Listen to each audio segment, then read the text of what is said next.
Kathleen, welcome to the show. How can we help you? Yes, I had a question. I find when I come across theists when I'm in my daily life or online, I find that there's a lot of projection. Like they're told that people who don't believe do these horrible things, therefore they're bad things, and they believe that we're capable of those things.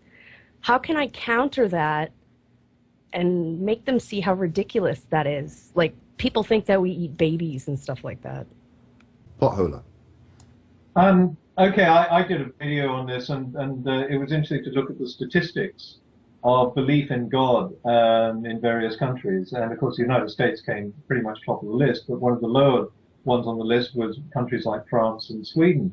And it's often difficult to argue with people these theists. And the best thing is to ask them a question, because when you ask them a question, it forces them to think. And ask them this question. Say, okay, if that is true, why is it that Sweden has one of the most socialized health systems, social welfare systems in the world? Where money is the richest and poorest in Sweden are far less far apart than they are in the United States. Why is that? Why are people willing to give a large chunk of their earnings in tax to help people less fortunate themselves? Why are they willing to invest in a health system that treats everybody and allows everybody to have free treatment? Same in Denmark. It was interesting. Oprah once sat around a table with some Danish women, and they were talking about the Danish system and the Danish health and welfare system and so on.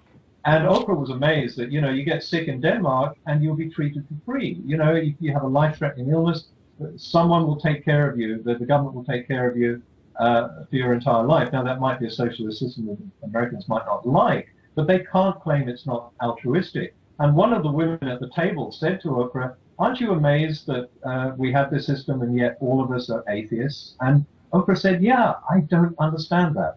So just ask that question. Why is that? It's going to stump them. They're going to have to really come up with a good answer for that. Excellent. Thank you very much. Oh, and Yeah, she's going to run off this fast, and this is the first person, the first person that on this show, on this particular show, that didn't have an accent, like myself. Well, I'm surprised. Well, I'm Canadian, so I sort of, I can go there when I'm angry. Yeah, she goes all good. oh, and before you start trying to chat up the callers, remember that your wife is actually in the guest room on Blog TV. Well, I live in I guess you could consider it a secular country. Mm-hmm. And I have to say this, if I'm going to say it in Texas, I have to say it this way. You live in a socialist country. Yeah. Well, I do live in Ontario, and we have OHIP, which means if you have a health card, you can, if you hurt yourself, you just go to the hospital and they treat you. You don't get a bill or anything. Yeah, I mean, this is a system that we have in the United Kingdom, the National Health Service, which was set up just after the Second World War. And it is now so popular and so well regarded that any political party that went into any election saying that they would even make budget cuts to the NHS, let alone change its structure in any major degree, is committing political suicide. A few years ago, I did a series of videos on YouTube addressing the NHS as a result of comments made on Fox News.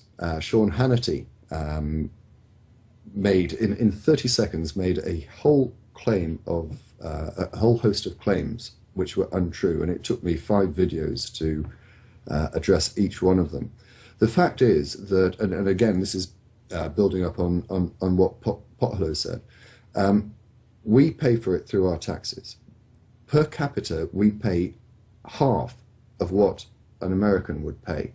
I think that those that seek to, when it comes to health service, seek to say that the American system is best, you normally try and use some sort of financial argument. There is no argument there to be made. They pay, the average American pays twice what someone in the United Kingdom That Yeah. is, that Although, is factual. It is undisputable.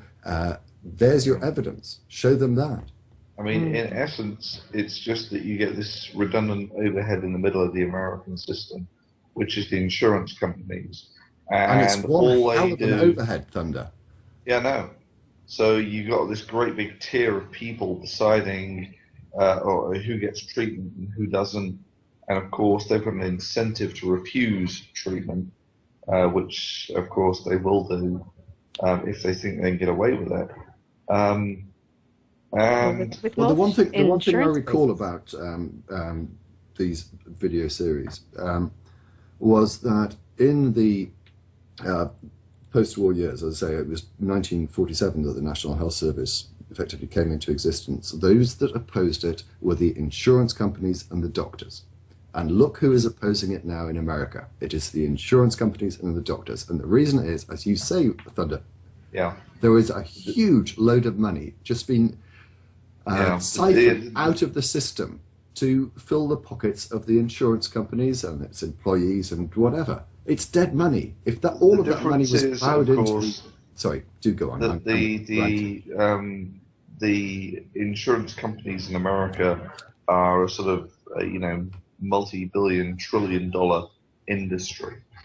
They can actually deploy much more resources to PR in America than you can do in a smaller country like England. It's just essentially an economy of scale that you can get a bigger feedback.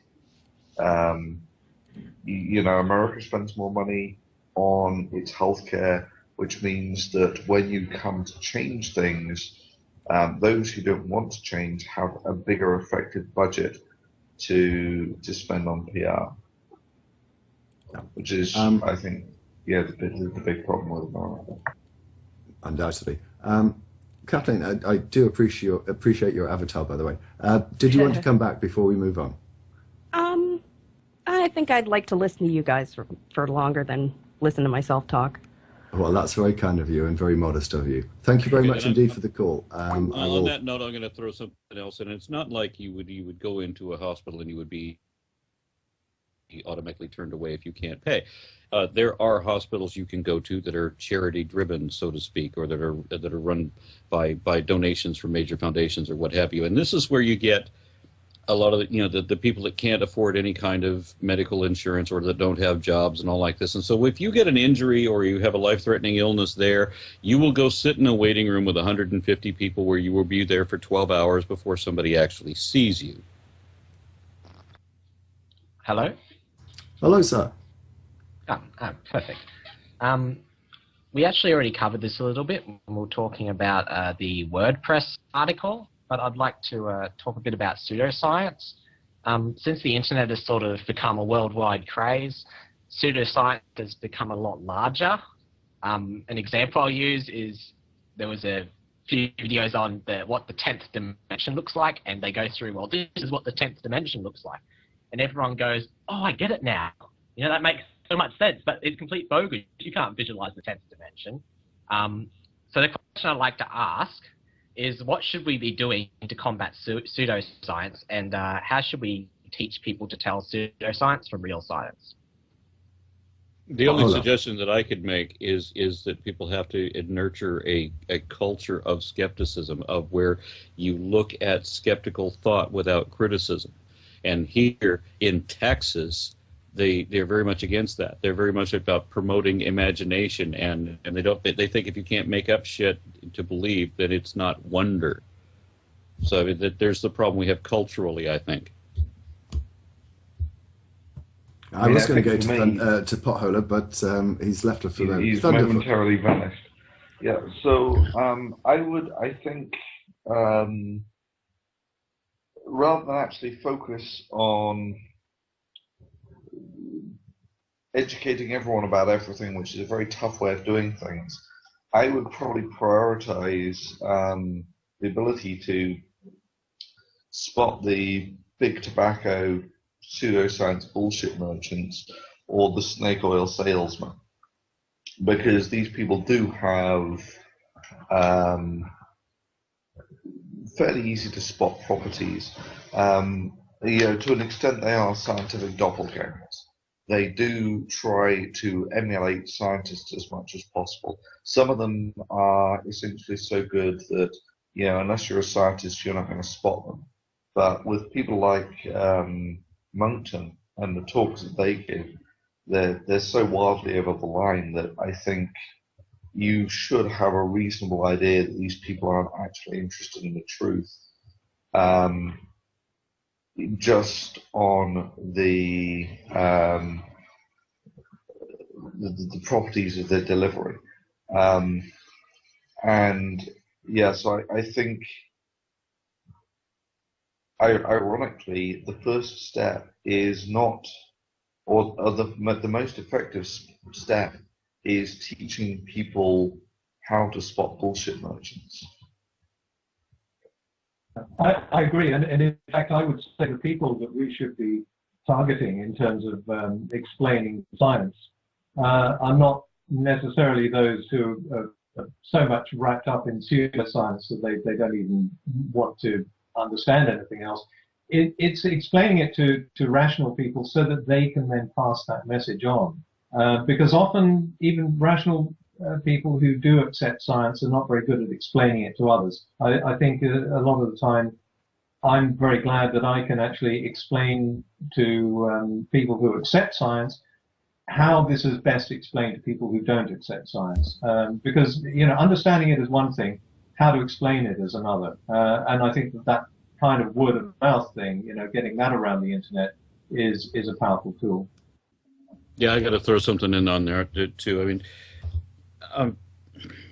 now I just lost where I was. Never mind. You're having a senior moment, Aaron. We're the same age. I understand your predicament. Take a moment. It'll come back to you. Okay, it hasn't. Let's move on to ADT. Aaron, we were talking about the best way to prevent pseudoscience gaining traction in the wider community. I know people who receive emails from Glenn Beck and don't understand that there's anything to be suspect in the things that he promotes. So again, I think that it's a very cultural problem. I think that people haven't been trained to think analytically, or that they should respect analytical thought. They've been taught to be very obedient, and they've been taught to listen to and obey whatever they hear in the news. And I hear that repeated a lot.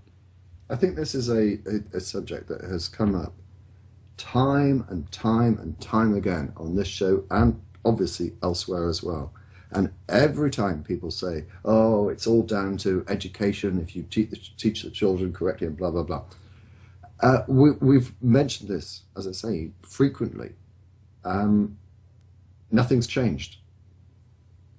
Well, even so if you could it's easy talking about it. What's actually going to happen in reality?